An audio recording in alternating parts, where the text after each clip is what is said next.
lateral sensor arrays ran 3 separate spectral analyses on the Alwiner Nebula on 3 distinct frequencies. The Enterprise is on course for the Garriman sector, and sickbay reported 1 minor injury in the exobiology department at 0420 hours.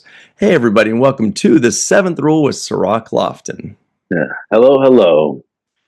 Why do I do that to myself? My name is Ryan T. Huskin. Today we're doing a review of Star Trek The Next Generation, Season 6, Episode 23, entitled Rightful Heir. Story by James E. Brooks. Teleplay by, you know it had to be, it's a Klingon episode, Ronald D. Moore. Directed by Weinrich Colby. This was May 15th, 1993. Where were you, and how are you today, Sirach Lofton? I'm doing great. I was wondering why you make it so hard on yourself with those tongue twisters and stuff. It didn't, honestly, it didn't see. I was like, oh, lateral sensor arrays ran 3 separate and spectral analyses on the Alwiner Nebula on the 3. And then I got lost on the one word that's made up, Alwiner or Alwin.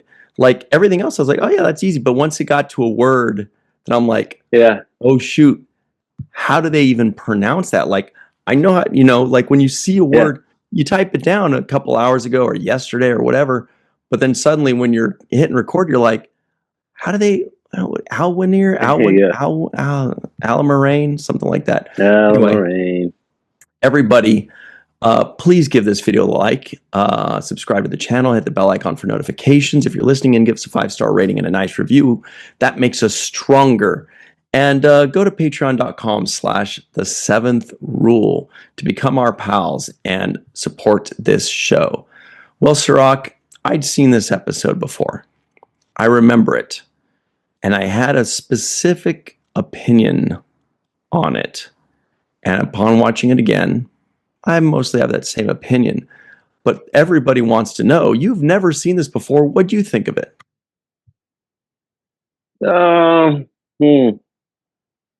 Uh-oh, there's a already. It's, it was a Worf episode, so we're going to get a little bit of Worf. I prefer a Worf Klingon episode over a Worf Alexander episode or something like that. So that was, a positive thing to take out of it. We got some good Klingon performances, so I thought, I feel like if you get an opportunity and you're a good enough actor, it's fun to play a Klingon because there's something grandiose about it. It's kind of like stage performance. For me, it's like stage acting. Totally. And so there were some good takeaways from it. It was a pretty good filler episode. So here I am, 16-year-old Ryan or 17-year-old Ryan or whatever it was, watching reruns of TNG after school. And I remember thinking, why is Kahless so short?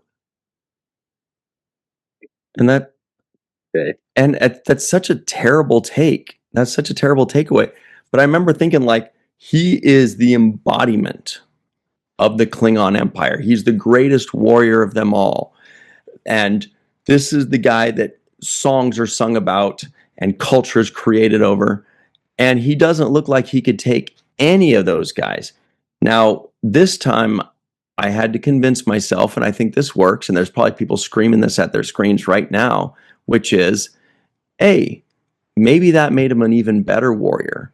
If he's that short, yet won every battle, conquered things, got songs sung of him, it shows that it's not, what is it? It's not the dog in the fight, but the fight in the dog, right? Like, that dude doesn't have to be the biggest. He was just the one that, I was going to say he's the angriest, but he tried to teach them to be happy and jovial. But anyway, that's how I worked around it, was like, that just shows his heart was that he wasn't the biggest. He wasn't the strongest. He wasn't the most intimidating, yet he still overcame all that and conquered it all. It just, especially standing next to 6'4" Worf, I was like, you're just setting this poor guy up. That's not fair. Have them stand far apart. Well, are you sure he wasn't the biggest? Maybe. Uh, Yeah. Yeah. And of course, the other yeah. thing is, honestly, maybe they were shorter back then. Humans were. Humans were shorter thousands of years ago. So whatever. Well, first of all, when you have the legend of something, anything that has legend behind it, right? It seems to be like that thing is larger than life, right? So you look at things from the perspective of, oh, it's got to be as big as the story. So I'm thinking, like, how tall do you think Alexander the Great is, or how tall do you think Genghis Khan was? Napoleon was like Uh, 5'2". right. He was more like a Uh, general than a fighter. well, Genghis Khan. I mean, was he 7 foot tall, or was he just like a No, but five like you foot said, six guy who kicked people's ass? he may have been the biggest, like you said, because it seems apparently like all of Asia has has his DNA in there. Right. So I just think the myth, when you hear stories about somebody, you're like, wow, I thought all of this about you, and here you are, and you're like, you look like you could be my cousin or something. It's not that impressive, but I think that's true for a lot of things. Napoleon obviously comes to mind as well. But no, I wasn't. That's funny because that's not what I thought you were going to say. Like, oh, he was short. I thought you were going to say. I know it's such a terrible take, but what did you think? Especially because I was always uh, super short growing up, so I should have like a complex about that. It wasn't until like way later that I became, regular or a little tall. yeah, I wasn't even thinking about his height, so that wasn't the thing for me. It was more about, was he really who he says he was? That was part of it. Like Because the I bear, was skeptical. like the Yeah, Bears. yeah, they are who they say we are. And we Yeah, let them off the hook. yeah, If you want to crown them, crown their ass. Anyway, sorry, that's a yeah. sports reference, everybody. Denny But Green. that's what I was kind of upset. I was really like, I was thinking, okay, what are the chances that Worf shows up, and it happens to be the time that the guy actually does, resurrect or whatever, and then it leads to other questions and other thoughts that just kind of piggyback off of that. So this is a basic, like, this could be the story of Christianity, right?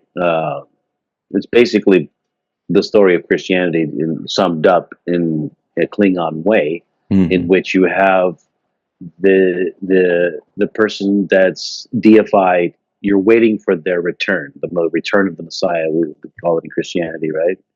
Um, and of course, in Judaism, they're looking for the first coming of the Messiah, not the return. So similarly, they are still waiting for something, right? Uh, And people that in follow Jude, the Antichrist are still waiting for well, the yeah. anti. Well, I mean, there Right? are people who are Yeah, on the other side of the spectrum. Yeah. it depends on who you hear from, but I think everybody says like, "Oh, the Antichrist is born now. We're just waiting for this dude to show up and ruin the world." Anyway, Yeah, everybody's the Antichrist because they fit whatever. Oh, they said it was going to rise from the east and it was going to be this and I that. It's like, remember oh all yeah, that. it's got to Yeah, be this guy, right? So I'm you like, hear hurry those up and things, show up so we could like find out if and Nostradamus was right, bro. Come on. exactly. Yeah. Well, I don't know if we wanted to hurry up because good things did not follow in the story. But anyways, this goes back to beliefs in mythology and what we believe is true or not. Um, I've had similar kinds of just thought exercises where you kind of just put things together and you say, oh, what would happen if this? What would happen if that? They actually brought one of those things to life in this episode, in this script, and that was uh, essentially the same theory behind what Jurassic Park was. If you can take the blood or the DNA of something that was alive, whether it's a dinosaur or a deceased person, you could clone that individual or that thing. And what would be the results? What's the morality behind it? How similar would it be in reflection to the original? You know, would it still speak in the same way, or does who the person is that more about life experiences and Yep. Nature versus um, nurture. Yep. right? And so those kinds of questions are always kind of in the back of our minds about what the possibilities, what could be. And I thought this episode explored that kind of reasoning in a very sound way, um, and I enjoyed that aspect of it. Yeah, me too. I thought that was probably maybe the most important takeaway, one or two. But back to how short he was. No, I'm just kidding. It wasn't that short. I'm not saying he was short. It was just Worf is 6'4". You gotta Well, yeah, Kern is like 6'6". James Worthy was like 6'9" when he played. Anyway, we got to move on. But let us know in the comments below, everybody, if you thought they should have gotten somebody maybe a little, more intimidating. let Let's me say give another example of a great warrior who was small, because I feel like I got to defend small people, because Dean even though Malenko. I'm in the tall category. You are. I have You're seen 6'4". legendary people that are small, and I'm going to give an example of one Fighters. right now. Mayweather. Rocky Marciano. Okay. Rocky Marciano was a small guy. He was, I think, the smallest heavyweight champion of all time, if I'm not mistaken. Pacquiao's pretty tiny too, but he's not a heavyweight. heavyweight. No, not at all. Yeah. What about Rocky Balboa? I mean, From the movies? yeah. Okay, I'm talking about a real story. No. Rocky Marciano was a small guy, but he was beating up people that were twice his size. And so what I'm saying is there's a small guy who can kick a lot of people's asses out there. And just because he's a small guy doesn't mean he's not going to hold his own. And Rocky Marciano is an example of that. I mean, Muhammad Ali, 6'4", dominant fighter, made it clear that he thought it would not be easy to beat him in a fight. So if it was just about size, he would look at him and say, yeah, that guy's a foot shorter than me, or he's 40 pounds lighter than me. I can kick his ass. That's not necessarily the case all the time. So I think that's why I never really looked at it like that. I never look at a warrior. I never judge a book by its cover, you say, but you really can't judge a warrior. I can get you in trouble. Yeah. Yeah, you can't judge a warrior by his size. And so I just think that, I wouldn't just jump on size exactly, because I like what I did like about him. Let me say what I did like. Yeah. I like the way the scene was written when Worf challenges him to a fight. And he breaks out into the "you gotta find joy" speech. And I thought he was hitting the right tone for leadership. Whether he was really the guy or not, the tone that he was hitting in the words that he was saying was accurate for me, to be both uplifting for the Klingon people, to give them kind of a sense of, because they do walk around half miserable all the time, right? And it's like, and when are they happy? When they're battling, when they're dying, like that's what they live for. So he's like, well, let's go back to our roots. Let's be that. Yeah. And so I thought the sentiment of what he was saying was accurate. If I felt like he was chasing power, which I did not get a sense of him really chasing power and being using his power indiscriminately to either hurt somebody or to punish somebody. There was no like, he passed a lot of the tests when it comes to standing on a moral ground. And he didn't show me anything that showed where he was misusing or abusing what he was claiming to be. Yeah, that is definitely it. And we find out why later on, is because he truly believes he's that guy. So he's not in on it. He's not sitting here trying to get power, trying to manipulate, trying to lie or anything like that. He just thinks, wow, here I am.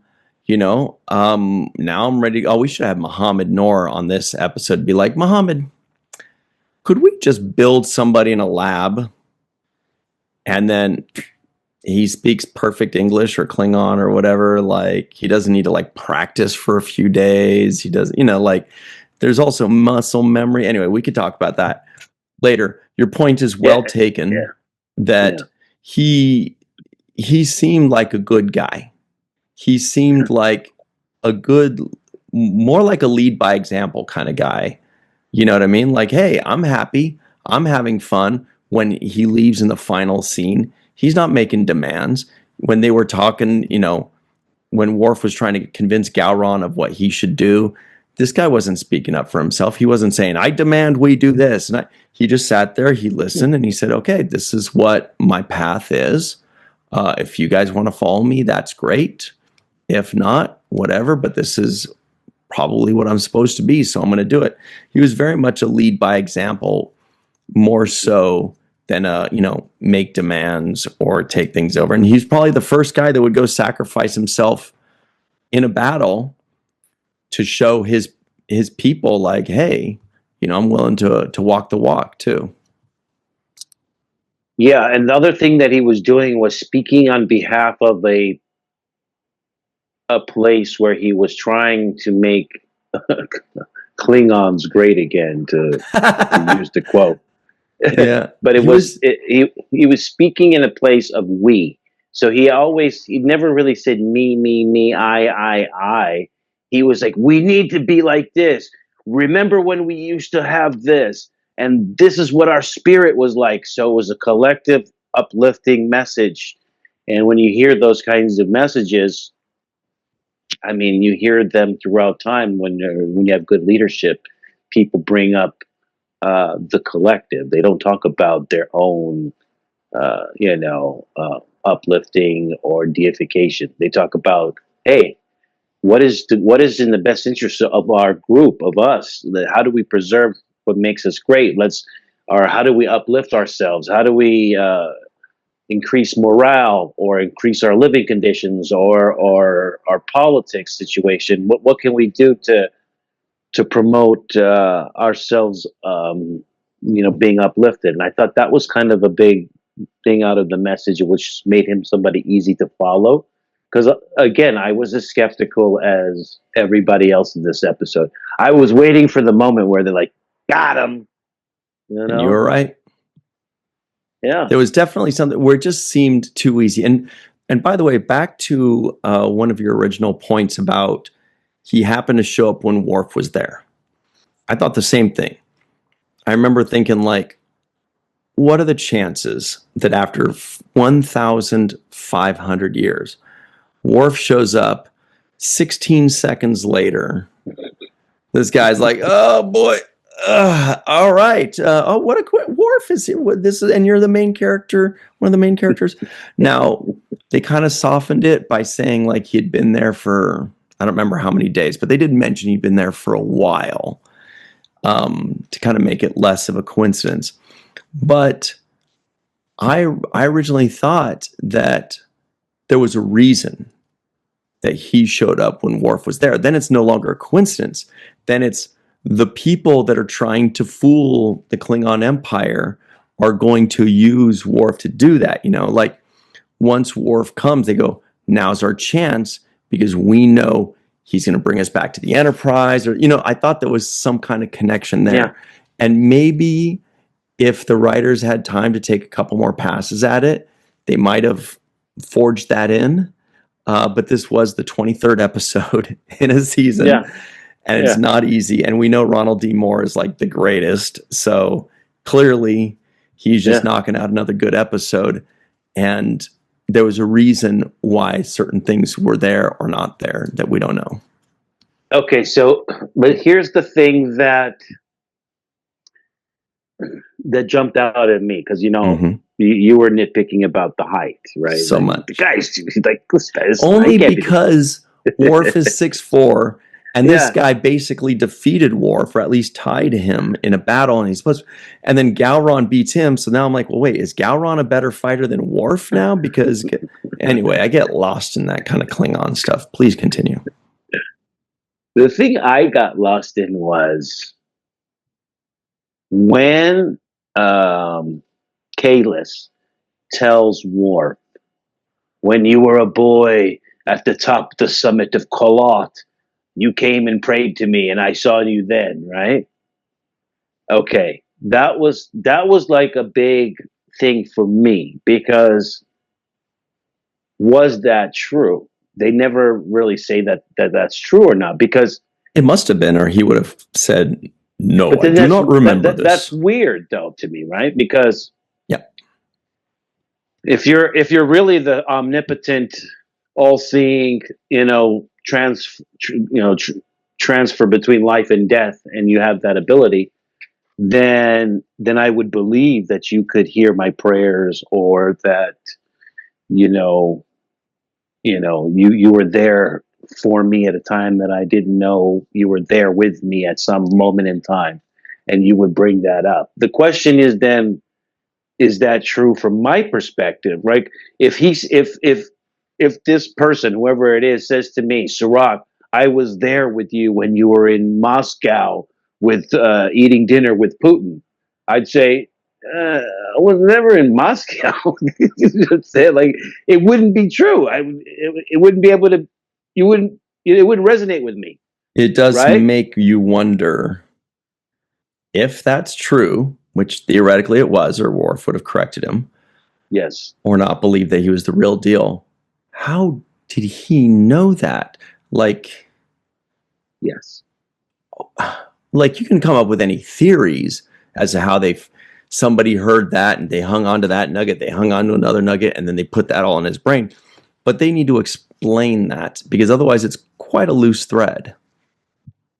Yeah, it's a very specific thing. When you were 6 years old, like when Worf was 6, I mean, like before he was with the Rashenkos, apparently, right? This is, or it was right when he was going to be saved by them.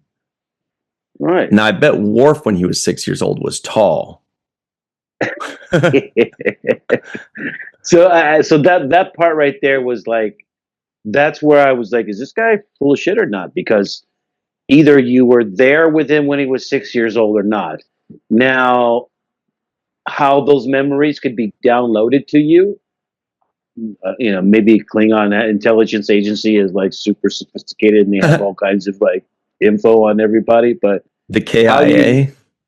The KIA. I mean, do they know who you pray to when you were 6 years old in a private? No, they got the KGB. That's what they are. Oh yeah. Okay. Okay. Well, maybe we should take a break and stop making. I'm going to stop making jokes.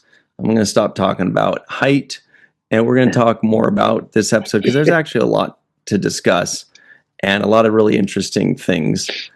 And we'll be right back on The Seventh Rule. Hey, everybody. Welcome back to The Seventh Rule with Sirach Lofton. Sipping his cup. Sipping his Deep Space Nine cup. Yeah. All right. I use that for tea. It's delicious. I called it a Sirach de Gino, by the way. That was my name for it. That's badass, dude. All right. Here are the trivioids of the week, everybody. The lateral sensor arrays ran 3 separate spectral analyses on the Alwanir Nebula on 3 distinct frequencies. The Enterprise is on course for the Garriman sector. Sickbay reported 1 minor injury in the exobiology department at 0420 hours. Ever since Worf returned from the Karaya system, he has felt empty. Worf tries to summon Kahless to Klingons. Worf tries to summon Kahless. To Klingons, there's no more sacred place than Boroth. Divok Vladi Divok has a powerful vision. Kahless appeared to Worf in a vision in the caves of Nomat when he was a child. Gowron says Patak instead of Patak. The wind does not respect a fool, and there has not been a Klingon emperor in 3 centuries. So, Yeah, I wanted to ask you about that. When they started talking about an emperor, Yeah, but an emperor has no power to the Klingons, or there, he would be just a figurehead. They said that yeah, has to be just like the British monarchy, right? Is that what we're talking about, basically? Where they don't really hold any real power, but they're almost kind of like the moral compass of the empire or of the country. They're not like their prime minister. They're not like their president, but they're just kind of like, I don't know, yeah. what are they like Instagram to be famous or something at this point? They're like influencers. Well, yeah, they're still the monarchy, but they don't have the kind of running of the government that's outside of them and that's in parliament. However, they Right. do have influence, and they still collect a significant amount of revenue. Um, Yeah. So that's like basically what they're talking about here in a way. yeah, yeah, it would be. And look, I mean, what else would you do with this? The only way to get rid of him would be to kill him, basically. Because if he stays alive, he's going to have a cult following behind him, whether you believe him or not, or Yeah. just like what played out in this episode. You saw people were following him, and they were believers. They didn't need any more evidence. They didn't need any more proof. They're like, that's good enough for me. He said he looks like him, and he says he's him. That's enough. Um, and so then, just to walk things out as far as a logic train, if Gowron decides to kill the fake Kahless, there's going to be enough of a blowback Oh man. that will basically undermine his own authority very quickly, Right. and he will find himself on the other side of that sword. Mm-hmm. So I just feel like you know I'm glad that they played this episode out in a real kind of. It was almost like a Vulcan logic that Worf was using, which I was like, hey, this is pretty intelligent for Worf to come up with this resolution. I was impressed by how he was able to kind of straddle the fence on his emotions in this episode, by how he was able to come up with a logical kind of reasoning to what his beliefs were and how to articulate them, and also to kind of play out the scenario of civil war, Klingon civil war. This is not going to be a good deal. Let's find a happy middle ground where he can still be the religious figurehead and you can still be the all powerful military leader. Mm-hmm. But yeah, that's a good point in that if, let's say, they were able to gather up the DNA here in our real world and bring back Jesus, or bring back Muhammad, or bring back Moses, or Norman Fell. Those of you that know him, I hope will enjoy that reference. But he was a Mr. Roper on Three's Company. But anyway, like if they were to bring back this magical character, it is true that even if it wasn't the real one, even if it was just a clone of Moses, for example, people will still be like, whoa, whoa, whoa, whoa, wait, not so fast. Let's hear what he has to say. I want to meet him. I never got to meet Moses. Maybe I'd like to meet his clone. Maybe I want to be his friend or worship at his altar or wash his feet or something. I don't know. Like if you know what I mean? Like when you look at it like that, like absolutely there would be people that are like, this is a clone of the person that we what's the word, worship in a way, right? Or maybe not even in a way, maybe directly. That's a pretty powerful thing. And yeah, you're right. Killing him would be like the worst move if people found out. Well, I mean, how did it work for Jesus, right? I mean, killing Jesus did not exactly kill the idea of Jesus. It actually Or made Obi-Wan, it. when you kill me, if you strike me down, I should become stronger than something. Somebody will Yeah, finish that well, line for me. Stronger than you can yeah, ever imagine, I think. So yeah, I didn't. You're not going to kill the idea, and so you're actually going to spread it more and make it, flourish even harder. I think that you know the irony also, just to kind of play out again this idea. Uh, it, if you were to bring back, let's say, a clone of Jesus, and then the reaction to that clone is, it's not really him. We gotta crucify him or kill him, right? You would be like, oh God, here we go again. This guy. Even the second Jesus would be like, oh, here we go again. This is exactly how it happened. Yeah, this is how I remember it. Actually, they implanted these memories. Yes. Everybody, the line is not stronger; it's powerful. If you strike me down, I will become more powerful than you could possibly imagine. That's the line. But yeah, it's very apropos to this. Yeah. So then, to kind of close that out, another aspect of this episode is at the end when they do make that decision to keep him alive, make him that figurehead. He embraces it, right? And he almost kind of starts to talk like it. And he talks less like a warrior and less like some haughty Klingon and more like like a wise person or a Yeah. figurehead or a religious leader or a cult person. I don't mean cult in a bad way. I mean like a culture, a leader of culture or something like that. So he does start to become that kind of iconic person or a thought leader or something like that. So it's really interesting. And it makes you wonder if Kahless was really more that than anything else. If he was more like a spiritual leader or a wise person or a leader by example kind of thing. Because that's what he seemed to be in this episode.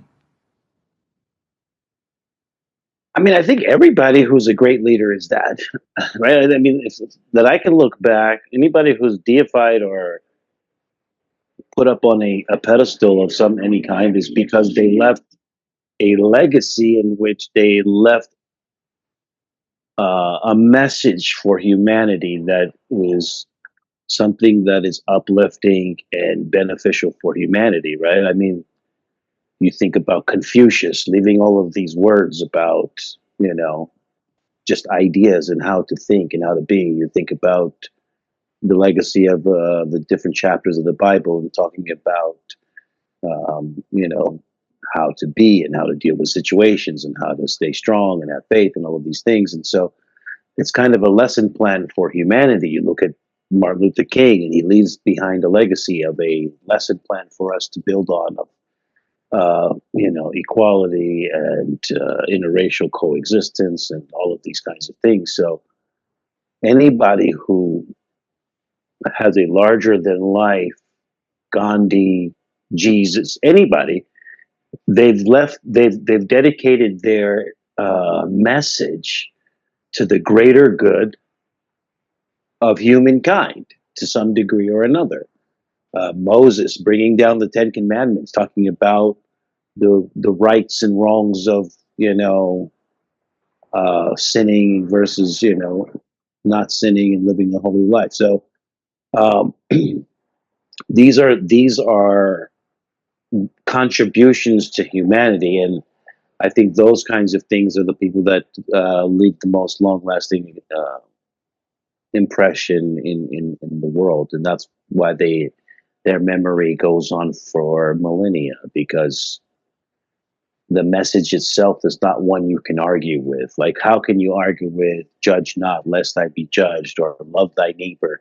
Like, when you hear these kinds of things, they resonate with people throughout time, and the counter to it doesn't exist, or it doesn't have any weight to it. So you have to go with what they say because it's the right way.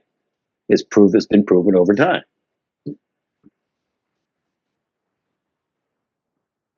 Oh, your sound is out. So sorry. There was something that I also considered, and this is just, how much it's really how much you're willing to spend for a bottle episode. And they already put in a little bit into the caves. They put a little bit into all the extra Klingons and stuff, so I get it.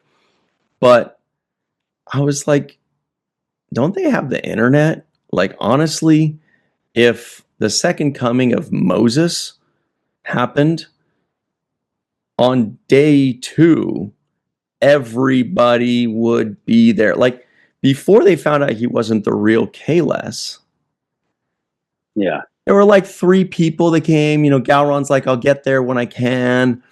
Nobody, you would think that everybody would just be like nonstop phones off the hook, messages and emails, and everybody's coming and they all want, it would be bedlam. It's like when they saw Jesus on a potato chip or something like that, or on a waffle or whatever it was. But they were just kind of like, like no big deal. A couple people are talking about it. That was the thing that I didn't see, like basically the mass hysteria that we would see if people thought a figurehead, from the past, a religious leader, a thought leader from the past, had returned.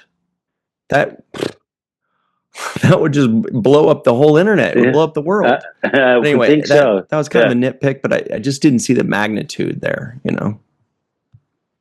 Yeah, there was certain things that were off on like that. But again, bottle episodes, small budget. Right. There were what can things you do? that were what can you do? I did like the costuming for Galron. I thought his costuming was fantastic. Actually, in general, the costuming was great. I love the acting from Koroth, the elder who was in the cave. I thought he was good as a Klingon. Obviously, Galron was fantastic. He's always fantastic. He gave us the best crazy eyes we could ever see in this episode. Always does. Yeah. And he had a great look too when Worf was talking to him and he was looking down and he just kind of went. He just did like a side eye to him, and I was like, "Damn, Robert O'Reilly just kills it with the eyes. He gets he it." Does. Actually, real quick, Riker had a great look too. When Riker always gives the best reactions. What was it? Somebody when Worf was telling Riker, what if he is Kahless? I think that's what it was. Oh yeah, when Worf says he could be Kahless, Riker was like, he looked at him like he's crazy. He's so good. Jonathan Frakes gives the best looks.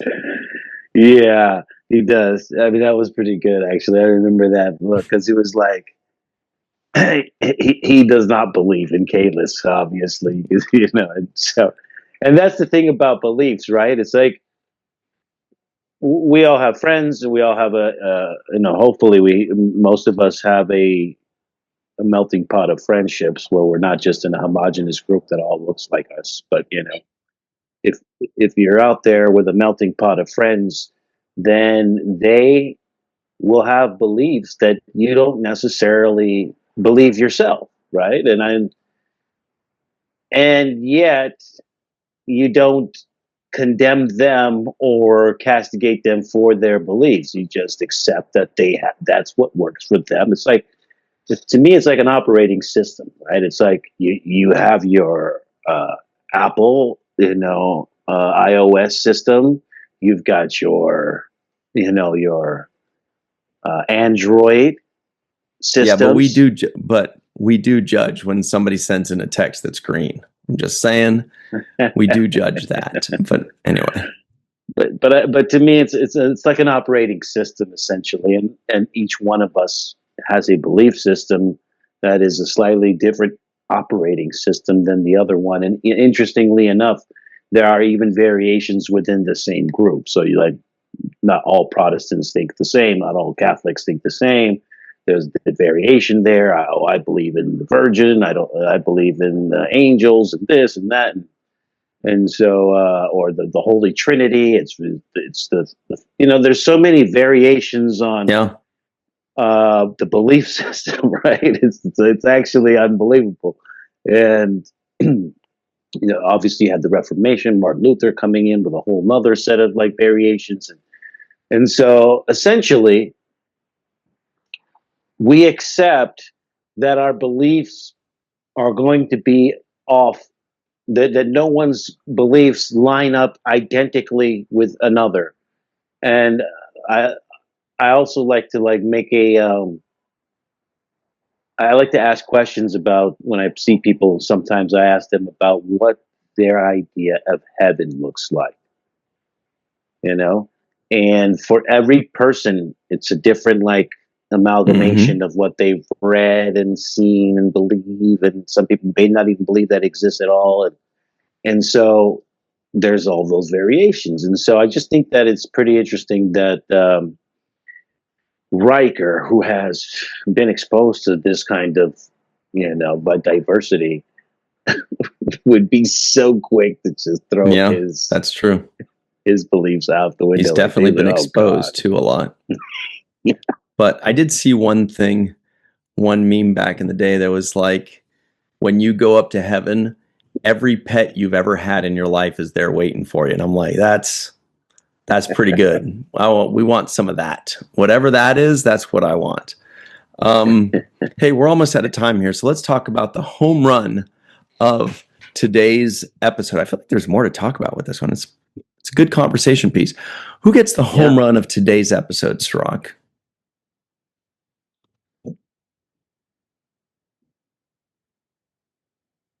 I think the home run goes to Kahless.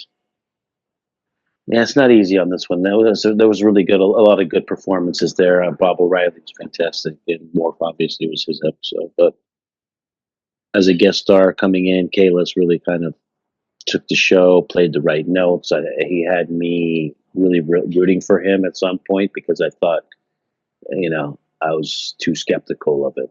And then it turns out he actually had his hands clean the whole time, and he wasn't trying to deceive anybody. If anything, he himself was deceived. So I liked his performance.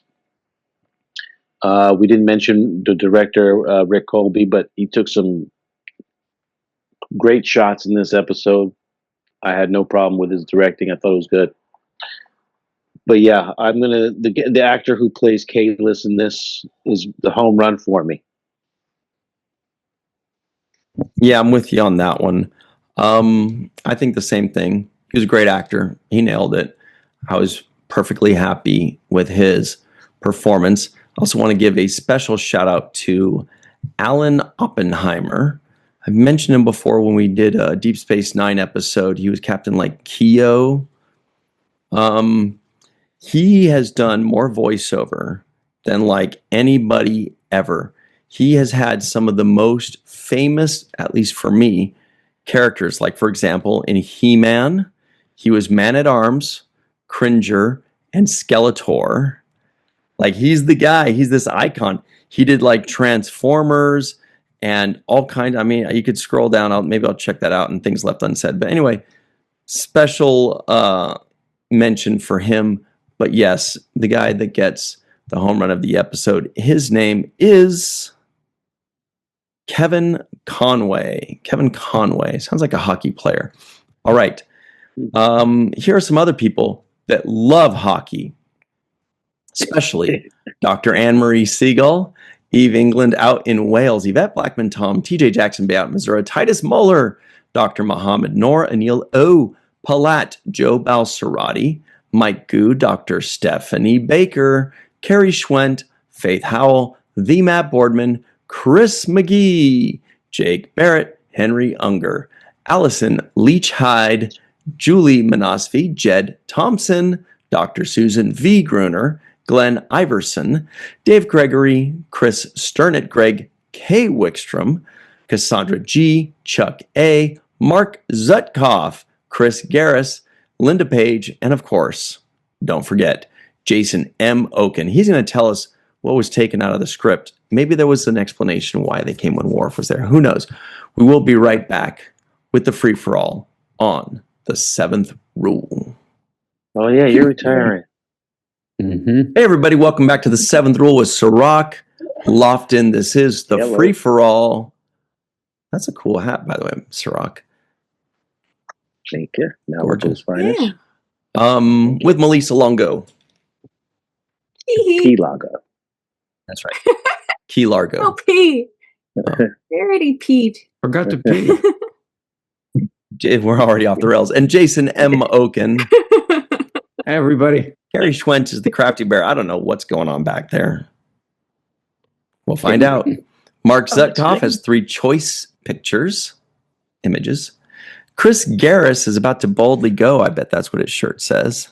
Yep, it says boldly going, Nice. staying in one place. It says boldly staying in one place. Oh, okay. All right. That means Boldly something else. staying in one place. And, you guys, a historic moment. Chris McGee's clone is here. This is great. Oh, Salutations. just like him. Amazing. Yeah. Well, we'll find out if he has the same memories. Jake Cisco guesses the IMDb score. That's probably around a 7.5. 6.9? 7.2. 7.8. I'm going to say 7.1. 7? Yeah, 7.1. 7.8 ice cream with Neelix. All right. Wait, TJ puts his bid in for $1. Yeah. Unfortunately, nobody got a bullseye. No. Somebody got very they close. did. Really? Who said it? Chris Garris. What'd you say? 7.1. Oh, he did. Yeah, I missed it. So sorry. That's Okay. correct. Ding, ding. 7.1, Chris Garris. You nailed it. Who said 7.2? That was very close. Okay. Non-appearance mention. I got Kern. What else was there?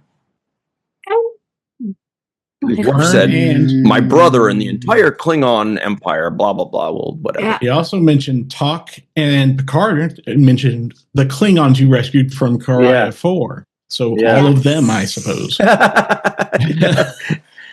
Oh, boy. Yes. Yeah. Wait, Talk?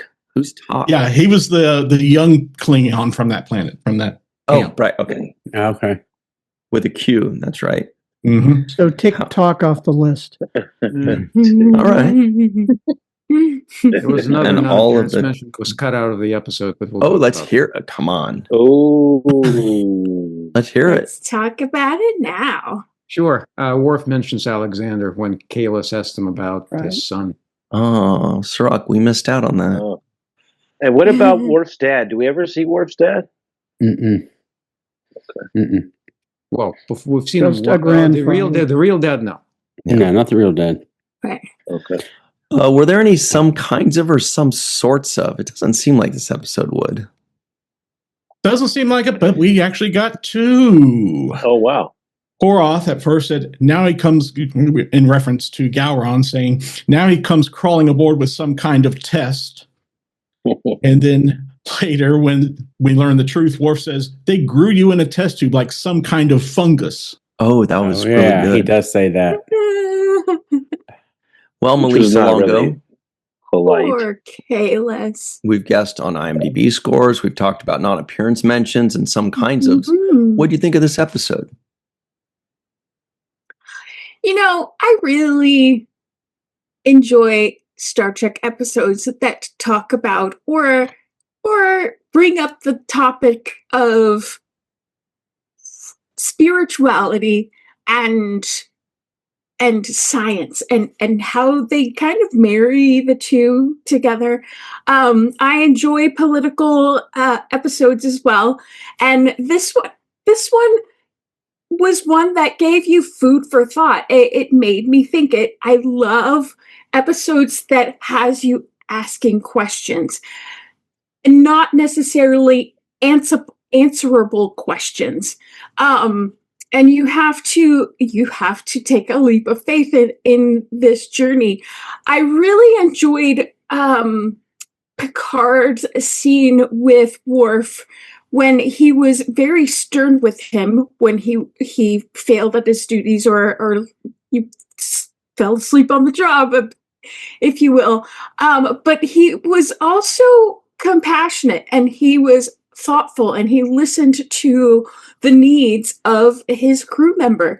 And I really like that. I think Picard is a really good leader in that he can be very stern, but he's also got that a kindness to him, that there's an empathy to him that I really enjoy seeing.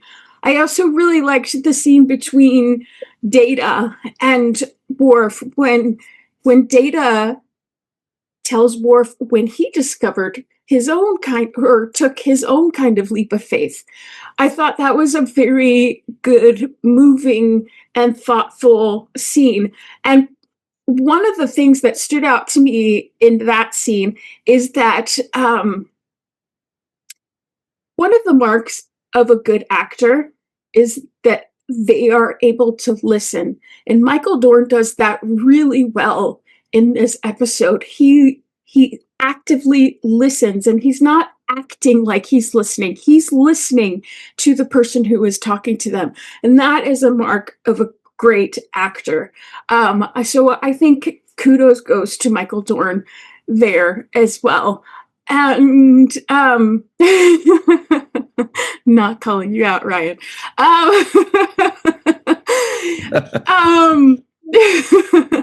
No, but overall, I enjoy this. There's a lot of, like I said before, food for thought. Too much to go into at this moment here, but I feel like things left unsaid could be a good discussion. So everybody stay tuned for that, and make sure you go to patreon.com/the7th-rule if you haven't already. Jason M. Oken, you are up next. We had some specific questions for you, but maybe we'll save those for things left unsaid. What do you think about this episode? Well, first, right off the bat, I've always enjoyed it, and I think my enjoyment of it has sort of grown over the years. You're right. There's a lot to talk about, and we'll certainly touch on a lot of that and things left unsaid. But overall, I think there are certain standouts here, and to me, this is one of the more Deep Space Nine-like episodes you'll see on Next Generation for multiple reasons. One of them was written wonderfully by Ron Moore, and I think it was directed really, really well by Rick Colby. I mean, he's always on his game, and this was a great episode, and we'll talk about some of the details later. But he just looked wonderful. He was lit very well and performed great by Michael. And I've said this before. If you look at his performance as Worf as the years go by, he sort of gets, the character grows into his own and sort of blossoms over the years. And I think this is one of the episodes where you actually see that. Sort of the comfort of knowing the character, of knowing sort of what to do, and frankly being given scope in the ability to act. And we see a lot more of that on Deep Space, but I think this is where you see a lot of the little nuggets that you see later on Deep Space Nine. I mean, one of the sort of issues with Next Gen and certainly Voyager and some of those series of that time is those were standalone episodes. And if you look at this one, it sort of continues the thread for multiple episodes involving the Klingons, everything from Sins of the Father. And we get sort of a nice follow-on to Birthright. I know when we spoke about Birthright, there was sort of kind of a disconnect between part 1 and part 2 with Data sort of story being dropped. And here we pick it up a little bit. And we sort of see the outcome of that, of what happened in Birthright, which is wonderful. And Melissa mentioned sort of these sort of quasi-religious themes, if you will, if you want to look at Kahless as perhaps sort of a Christ-like figure for the Klingons. There are a lot of parallels, and you can see it from various different perspectives. And I think Kevin Conway's performance is wonderful here. I mean, the character is written as being sort of magnetic, charismatic, and I think he does a marvelous job doing it because, in reality, he's supposed to be sort of the greatest warrior of them all. And if you look at his sort of physical stature, he's not exactly, he's, a head shorter than, Michael, and that can present itself a little bit sort of quirky. And, the way he I'd noticed, to be honest, I didn't. And the way he sort of chose to perform sort of the character, I mean, it's sort of an atypical Klingon. He speaks with the sort of English accent, even though he's an American actor. So that choice that he made in terms of how to portray the character, almost a Shakespearean-like hero. And he was certainly filmed that way by Rick Colby. I mean, there are a few hero shots Kahless in this and sort of wonderfully lit that make the character stand out. There are a lot of things that were actually dropped from the episode, from the finished version. I'll talk about that later. Some of it actually fills in some of the spots, Alexander being one of them. But there are a few more that actually make the episode feel a little bit more complete. But again, I found the episode thoroughly enjoyable, and I always do, and I think it looks wonderful. Yeah, a lot of people have that sentiment. But we have some questions for you a little later, Jason Emoken. Thank you very much for that. Carrie Schwent, aka Crafty Bear, you've got to tell us what's going on behind you. This is a Himalayan temple. In my research on memory off on that, one of the things that it mentioned was that Dan Curry was the look for the temples was inspired by Himalayan temples that he had seen. So I did a quick little Google research, and this one was just the prettiest of the initial ones that I found. It called to me immediately and just said, "Pick me, pick me, pick me." But yeah, I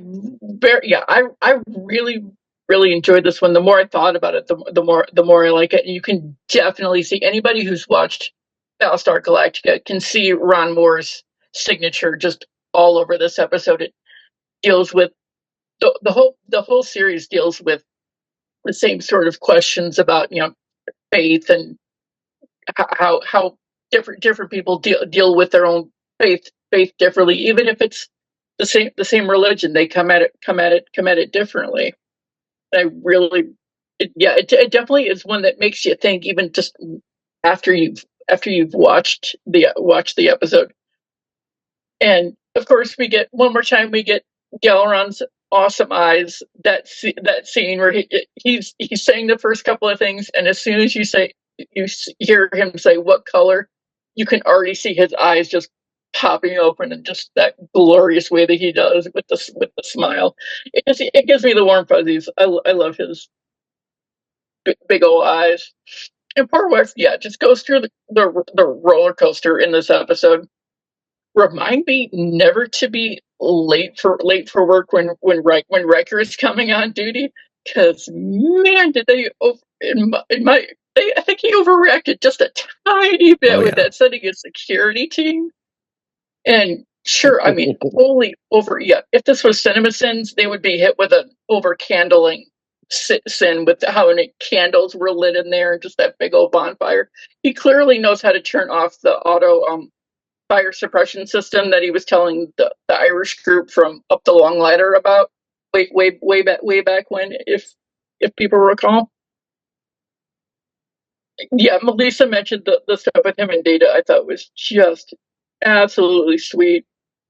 And something my husband and I were discussing, that it occurred to us, Worf has had a profound effect on the Klingon Empire a total of 3 times. Once with Duras, the second time in this episode, and then the third one at the end of Deep Space Nine. Anybody at home watching or listening to it that hasn't watched Deep Space Nine, there's something pretty major. So those of us who have watched DS9 know what the profound effect he has on the Klingon Empire later on in that. And that was just poor Worf. Just a roller coaster. And before I get to the limerick for the episode, couple of guest stars to highlight. One I didn't recognize until I was checking the list of the guest actors, but as soon as I spotted Charles Easton, who played Devok, the kid that has the vision first on Borath, he's in a fantastic episode of Voyager called Remember, which I really like. But he's best known for me as Deacon on the series Nashville that ran for about like five or six seasons, set in Nashville, country, the whole country music scene, kind of one of those nighttime soap style kind of shows. Fantastic. He has an amazing singing voice. If you're into country music at all, highly recommend the series. It is on Netflix currently. But the other one I wanted to spotlight is Alan Oppenheimer, who was the Koroth, the priest guy. And yes, he is a cousin of that J. Robert Oppenheimer. I think third cousin, I believe I found, according to his biography. Huge IMDb list. I think I've only seen one other guest actor that has as extensive an IMDb list. He's got a total of, as of this morning, 341 individual acting credits, primarily voice acting work. And having scanned it, so many things from my childhood he's done the voices of. He's done voices for He-Man, She-Ra, Gem and the Holograms, Transformers. He's Vanity Smurf from the Smurfs. And the credit that made me squeal with delight the most, he is Rockbiter and Falcor in the Never-Ending Story. Yes. And I love that. I squealed with delight because I love Falcor. I just want to scratch behind his ears every time I watch that movie. Yeah, he's got such a fantastic voice. And yeah, he's the voice of Skeletor from the He-Man and She-Ra animated cartoon series. That's the word I was searching for. I kept thinking comic book, but that wasn't right. Yeah, he's got just his vocal range for all the different credits that he's got is just fantastic. I kind of want to start watching some of those old cartoons now. But I do not have any Warnog, but I do have eggnog. So with my eggnog in hand, I will recite my limerick for the episode, and it's definitely a bit more on the philosophical side. The whole question of what is faith kind of thing got my wheels turning. Faith is accepting without any proof. Each person holds to their own kind of truth. We believe, so we have hope. Don't tell us our faith's a joke. Our views as adults might change from our youth. There it is, everybody. Goodbye, y'all. Carrie Schwent, a.k.a. Crafty. Are you drinking milk? Eggnog. Eggnog, that's right. Thank you very much for that. Awesome shirt, too, as we mentioned before we hit record. Mark Sutkoff is up next. Mark, what do you think of this episode? Oh, you're muted. Yeah. Yes, I am. I thought I There we clicked go. it. Never mind. I guess it's my turn to be the contrarian. This one's not a favorite, although I admire the performances of Kevin Conway as Kahless, who manages to portray a Klingon and a Messiah figure most convincingly. I also appreciate Alan Oppenheimer, whose character hides his treason under a bushel, only to fully reveal it midway through the episode. As for Worf, he fluctuates too much between being spiritually empty, a religious zealot, a cunning diplomat, and being empty again. It's like the teaser where Worf is figuratively burning the candles at both ends. That's unsafe, both in the Enterprise and for Worf in general. As with his interactions with Beverly Crusher in Suspicions a few episodes back, Captain Picard runs the gamut from stern and disappointed to understanding and being helpful when he speaks to Worf in his quarters.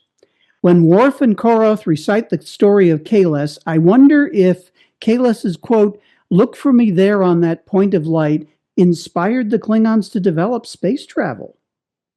The episode leans heavily on religious references and a Messiah complex, which is a bit unusual for Star Trek. It's particularly jarring when Data relates his own crisis of the spirit to Worf. For this android, who earlier says he is unable to accept something which cannot be proven through rational means, he resolves it via a leap of faith? Okay.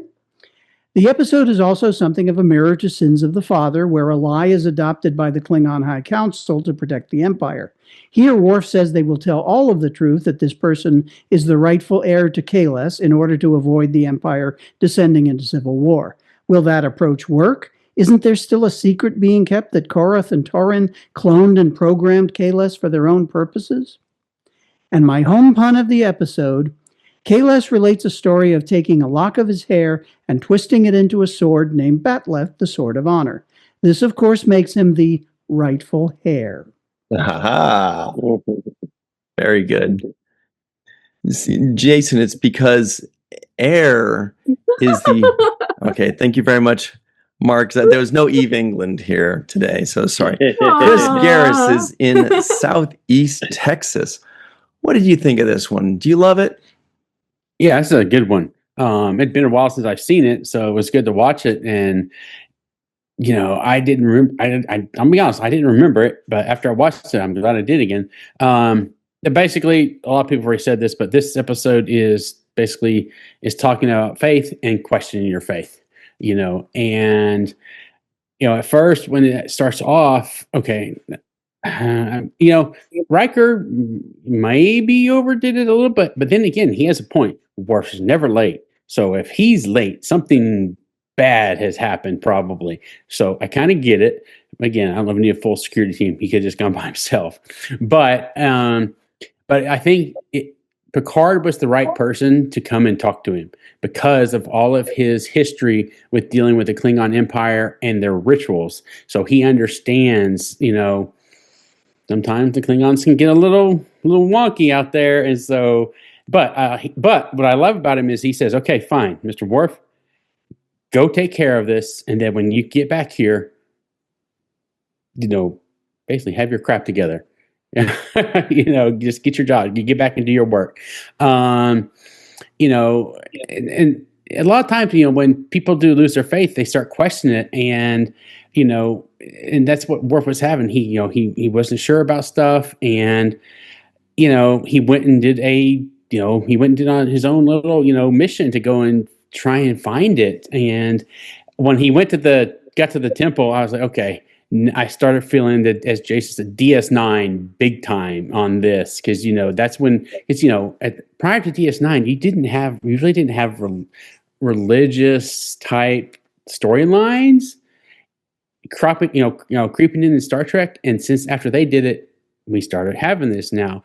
Of course, I started picking up a lot of things, like the return of Kahless was kind of like Jesus is returning. I thought of Galron was acting like the Romans when he was ready to, stone him and kill him because he's not, he was basically trying to take over. He even was kind of like, I felt like he was kind of had some Judas moments in there. But as the episode progresses, we do learn that he's a clone. But even though he was a clone, the Klingons still believed that he could be the rightful, the real Kahless. And, honestly, when it comes down to your faith, who's to say that him being born again in a test tube was not the way it was meant to happen? Even with the way in the Bible, we just say he's going to return. They say Jesus is going to return, but we don't know how that's going to, come really. And so I was able to see how, Worf was wishy-washy, but again, those Klingons that were still worshiping, and even then at the end when they all kneel to the Emperor, again, they're like, okay. I know they were doing it for other reasons, but still, if you really kind of think about it, they still had their faith that, okay, well, maybe he could be the one, and this is just the way it happened, because it was never described how he really should come back that I'm aware of in the Klingon, spiritual religion. So, this was a good one. I really enjoyed it, and it was, kind of it was out of the norm for TNG, and I'm glad they did it. And I thought they did a great job of directing it and writing everything. Mm-hmm. All right. Thank you very much. Chris Garris up next. Well, Chris McGee's not here, but we do have Chris McGee's clone. What a relief. What do you think of this one, Chris McGee's clone? And is it the same as what Chris McGee thought of it? Well, you have to ask him next week. So I used to think this wasn't a particularly notable episode, but in recent years, after I became a Christian especially, I have to say that it's a much better, thought-provoking episode than I originally gave it credit for. I appreciate the obvious allegory to Christianity or other organized religions.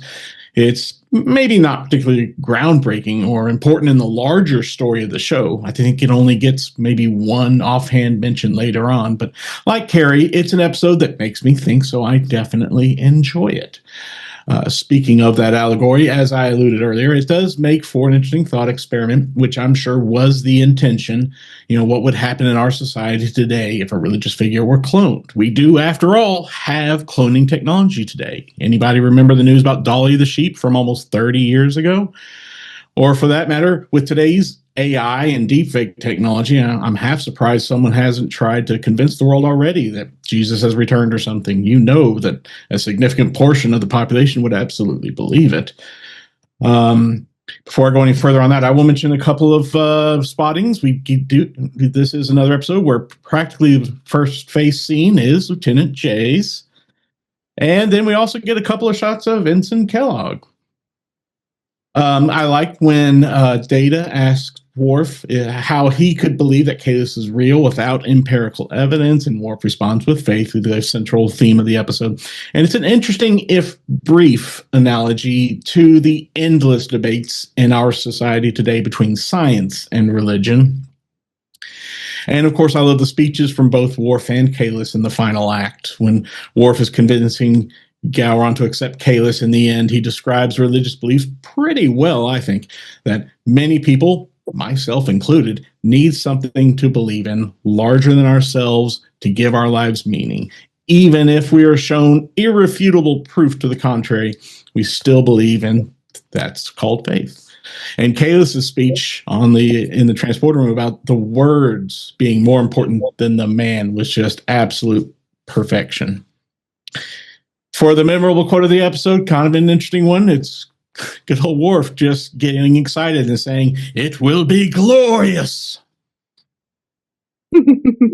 All right. And that was Poison that sang the song Something to Believe in, if I remember correctly. I'm pretty sure it was. Okay, yep. Carrie says yes. Thank you very much, Chris McGee's clone. Hope to see you next week, or Chris McGee proper. We'll find out. Jake's final takes. Sirach, any final thoughts on this one?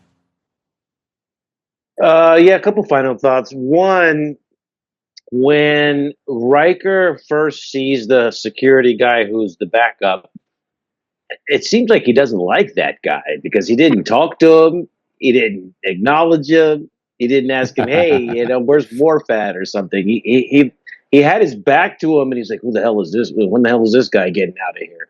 It was kind of funny to me. You should be seeing that guy regularly if he's on a rotational shift. I'm sure there's got to be overlap there where you kind of know him, but there was zero pleasantries between them, so I thought that was funny to me. And then obviously, Worf hadn't discovered prune juice yet, so he might have been late because he was constipated. So I don't know why they jumped to conclusions there. So that's that hasn't been established yet. I like how Picard shows dignity and respect to the guests that are aboard his ship. When they were discussing, what to do with Kahless, he says, our job is not to prove whether he's the real Kahless or not. Our job is to escort him, to his destination. And while we're doing that, he will be treated as an honored guest. And I thought that's the kind of captain that I know Picard to be. He likes to, treat people with respect. Wardrobe I thought was fantastic in this episode. I loved Gowron's coat. He came in there with the general coat with all the medals and stuff, and it looked like he was ready for business. And I thought that was a nice outfit. Also loved Kahless's white jacket. It looked like I don't know what it was, what kind of animal skin that was, but it was like a white tiger jacket or something. It was pretty cool. And then Worf's trench coat as well. I like the Worf's trench coat, the one that's behind Melissa in that picture there. I thought was also nice. So wardrobe-wise, I thought they really hit it out of the park. And if you notice, you'll see the Klingons all have stylistic differences between their wardrobe that doesn't have a uniform kind of blanket look. Each one is different, and I like that about the details on their wardrobe. I did also too, Chris. I like them. Perhaps the words are more important than the man, and I think that a lot of the debate in faith comes to the points of whether somebody existed or didn't exist, or and really the message of the words is what's the most important. So is that if that is resonates with us, if the words resonate with people throughout the centuries and millennia, then there's some truth there that people find value in. And so I think we need to find the words as opposed to debating the, how tall somebody was or how short they are, or if they lived or not. I also like the fact that Data revealed to us something that he has inside of him, which is that his Pinocchio kind of wishing he was a real person. He revealed that that is what keeps him going and makes him feel purposeful and have a reason. So I thought that was a very personal moment for Data to kind of open up and tell us, I dream of being a person, and holding on to that dream and that faith allows me to exist happily. So I thought that was a very good open up. Galron delivered one of the best lines to me when he defeats Kahless, and he looks over and he's like, greatest of all, the greatest warrior of all time. And it was just well delivered because it hit the point of, this is the guy this is the guy that you're talking about. And the way he delivered it was excellent. And then lastly, I'll say, watching Worf trying to summon Kahless, and he was doing all of this howling, just made me think, if you really are looking for a strong connection, sometimes you have to faith howl. Good. That was good. Yeah, there it is. So shout out to Faith, who's not here. But no, you injured Jason's neck. It fell into his hands. All right. Great stuff, everybody. Nam for Faith Howell, or maybe it was a coincidence. All right. Well, thank you very much to Chris McGee, Chris Garris, Mark Zutkoff, Carrie Schwent, Jason M. Oken, Melissa L. For myself, Sirach, Melissa, Aaron, thank you all very much for hanging out with us. We will see you either in Things Left Unsaid or next time on The Seventh Rule with Melissa L.